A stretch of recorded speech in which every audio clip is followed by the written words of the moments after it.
নমস্কার শ্রোতা বন্ধুরা, সন্ধ্যায় গল্পের আসর ইউটিউব চ্যানেলে তোমাদের সবাইকে স্বাগত। আজকের গল্প বুক প্রপোজাল, কলমে দেবিকা সাহা। শুভ্রার দিকে তাকিয়ে শুধু একটা ভদ্রতা সূচক হাসল শঙ্খ। খুব অ্যাসাইনমেন্ট জমা নেওয়া চেক করার শখ, তাই না? কালকে আমাকে আর অনেককে অনেক খাটতে হয়েছে আপনার এই অ্যাসাইনমেন্টের চক্করে পড়ে। এবার দেখি কত অ্যাসাইনমেন্ট জমা নিতে পারেন আর কত চেক করতে পারেন। শুভ্রার সঙ্গে পাঙ্গা নিয়ে আপনি মোটেও ঠিক করেননি শঙ্খ স্যার। এবার তো নিজের ফাঁদা জালে নিজেকেই জড়িয়ে পড়তে হবে। মনে মনে কথাগুলো ভাবতে ভাবতেই একটা বাঁকা হাসি রেখা গেল শুভ্রার মুখে। বাস স্ট্যান্ডে বসার জায়গাটাতে একটু বসে বসে ঘড়ি দেখছে, আবার হঠাৎ হঠাৎ দাঁড়িয়ে পড়ছে। প্রায় আধ ঘন্টা ধরে এটাই করে যাচ্ছে শুভ্রা। বিকেল 4টের সময় বাস স্ট্যান্ড কখনোই এতটা ফাঁকা থাকে না। উল্টো দিকে রাস্তাটার থেকে এক আধটা অটো আসে মাঝে মধ্যে। আজ তার কোনো পাত্তা নেই। এই স্ট্যান্ড ওয়েট করা কয়েকটা লোকের মুখে শুনলো আজ নাকি কোনো একটা রাজনৈতিক দলের জনসভা আছে, তাই এই দিকটাতে বাস অটো কিছুই আসা যাওয়া করছে না। আজ এমনিতেও তাড়াতাড়ি বাড়ি ফিরতে হতো, উল্টে আজকে আরও বেশি দেরি হয়ে যাচ্ছে।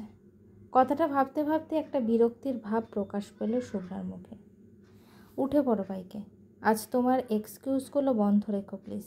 আজ কিন্তু বাস অটোর ক্রাইসিস আছে, তাই খামোকা জেদ না করে বাইকে উঠে পড়াটাই বেটার। হঠাৎ করে পরিচিত কণ্ঠস্বর শুনে উল্টো দিকে তাকালো শুভ্রা। নিজের বাইকটা নিয়ে শঙ্খ দাঁড়িয়ে ওর সামনে। এই মুহূর্তে শঙ্খর প্রস্তাবটা শুনে ভালোই লাগলো মেয়েটার। আফটারঅল এই ক্রাইসিস থেকে বাঁচতে হবে। ঝগড়া না হয় পরে করা যাবে। কিন্তু শঙ্কর এই গম্ভীর গম্ভীর কথাগুলো শুনে মেজাজটা আরও খানিকটা বিগড়ে যাচ্ছিল শুভ্রার।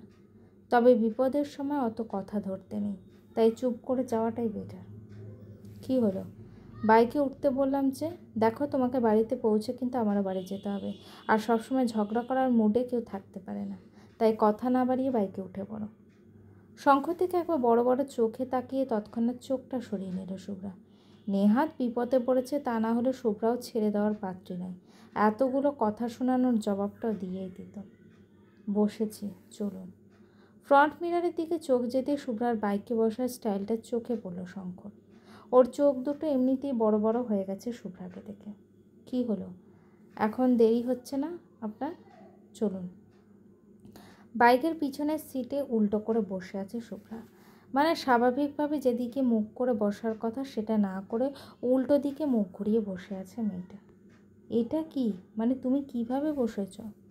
কেন, আগের দিনই তো বলেছিলাম যেদিন কোন অ্যাঙ্গেলে বসবো সেটা ক্যালকুলেট করতে পারবো সেদিনই আপনার বাইকে বসবো। আজকে ক্যালকুলেট করতে পেরেছি। এই শুনুন, আর কথা বাড়াবেন না। আমাকে পৌঁছে দিয়ে আপনাকে কিন্তু আবার বাড়ি পৌঁছতে হবে, সো তাড়াতাড়ি চলুন। শুভ্রার দিকে একবার তাকিয়ে আর বেশি কিছু না বলে চুপচাপ নিজের বাইকে স্টার্ট দিল শঙ্খ। কি হলো? আমার এই কথাটা চুপচাপ মেনে নিল? ব্যাপারটা কেমন একটা অদ্ভুত না?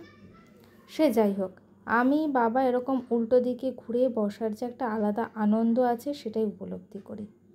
10 মিনিটের মধ্যে ভিড় আসে অনন্ত 50 জন লোক ওদের দিকে একবার হলেও একটু অদ্ভুত দৃষ্টিতে তাকিয়েছে। এরকম ব্যাপার সচরাচর কারোর চোখ এড়ায় না। বাইক থেকে নামতেই শুভ্রা বেশ আনন্দের সঙ্গে শঙ্কর সামনে এসে দাঁড়ালো।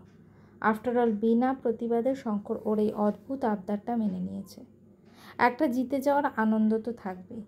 থ্যাঙ্কস এ লট স্যার, আমি তাহলে আসি। আপনিও সাবধানে যাবেন, কেমন? কথাটা বলেই উল্টো দিকে ঘুরে গেল শুভ্রা। তবে দাঁড়িয়ে গেল শঙ্কর একটা কথা শুনে। ওয়েট, আমাকে না নিয়েই চলে যাচ্ছ যে? আমিও যাব তো। মানে আমার বাড়িতে আপনি গিয়ে কী করবেন? তুমি বোধহয় ভুলে গেছো শুভ্রা, তোমার স্যার ছাড়াও কিন্তু আমার আরও একটা পরিচয় আছে। ইনফ্যাক্ট সেই পরিচয় সূত্রে কিন্তু তোমার সঙ্গে আমার প্রথম দেখা, আর সেই হিসাবে তোমার বাড়িতে আমি আসতেই পারি। ওদের কথার মাঝখানে গেটের সামনে সৌরি চলে এলো। শঙ্খকে দেখে তার আনন্দ আর দেখে কে। প্রায় ছুটে ছুটে শঙ্খর এসে দাঁড়ালো। আরে শঙ্খদা, তুমি তাহলে আসলে? বলো, আমি তো ভাবছিলাম তুমি হয়তো আসবেই না। চলো চলো, ভেতরে চলো। বাইকটা লক করতে করতে একবার শুভ্রার দিকে তাকালো ছেলেটা। তারপর ওকে খানিকটা শুনিয়ে শুনিয়ে বাকি কথাটা বলল। আজ আমি আসতামই। ইনফ্যাক্ট আমার বন্ধুর সাথে দেখা করতে হবে, যে কতদিন পর দেখা। বন্ধু কথাটা শুনে একটু অবাকই হলো শুভ্রা। এখানে ওর বন্ধু কোথা থেকে আসলো? শুভ্রা কিছু একটা জিজ্ঞেস করতে যাবে তার আগে শঙ্খ আর সৌরভ ভিতরে চলে গেল। ভিতরে ঢুকতে ঢুকতেই ঘর থেকে কথাবার্তার আওয়াজ কানে এলো। এটা স্পষ্ট যে ওর পিসিমণিরা চলে এসেছে। ডাইনিং রুমে ওর মা, কাকিমারা, পিসিমণি বসে। শুভ্রাকে দেখে ওর পিসিমণি এগিয়ে এলো ওর দিকে। এতদিন বাদে দেখা পিসি ভাই যে একটু একান্তে কথাবার্তা তো থাকে। কত বড় হয়ে গেছিস রে শুভ্রা। তোর মাকে এইমাত্র বলেছিলাম যে এবার তো আমাদের জামাই খোঁজার সময় হয়ে গেছে, তা কাউকে পছন্দ নাকি? থাকলে বলতে পারিস, আমরাও ভেবে দেখব। এই আগ বাড়িয়ে এক্সট্রা কথাগুলোই না পছন্দ নয় শুভ্রার। কেমন আছিস, বড় হয়ে গেছিস, এই পর্যন্ত ঠিক ছিল, কিন্তু এরপর আর এগোনোর কি আছে? তা না বিয়েতে চলে এলো। সেন্টেন্স যেমন ফুল স্টপে থামে, এদের তেমনিতেই সবটাই বিয়েতে গিয়ে থামে, যত সব। শুভ্রাকে চুপচাপ থাকতে দেখে ওর পিসিমণি আবার বলতে শুরু করলেন, মৌনতা সম্মতির লক্ষণ হয়। তার মানে তোর নিশ্চয়ই কাউকে পছন্দ। বড় গিন্নি মেয়েকে দেখেছো তো? একটু দেখে শুনে রেখো গো। হ্যাঁ গো পিসিমণি, আমার না একজনকে পছন্দ, খুব পছন্দ, আর তাকেই বিয়ে করব। পিসিমণির মুখের ওপর এক নিঃশ্বাসে কথাটা বলে কোনো দিকে আর না তাকিয়ে নিজের ঘরের দিকে এগিয়ে গেল শুভ্রা। বড় গিন্নি? তোমার তার চিন্তাই রইল না গো। ইস, আমার নেহাত তো একটু কাজের নয়। কাকে একটা ভালোবাসে, কিন্তু সে আবার লজ্জায় বলতেই পারে না। আমাকেই সব ব্যবস্থা করতে হবে। তা মেয়েদের একটু লজ্জা থাকা ভালো। শুভ্রার মতো এত ঠোঁট কাটা ভালো না।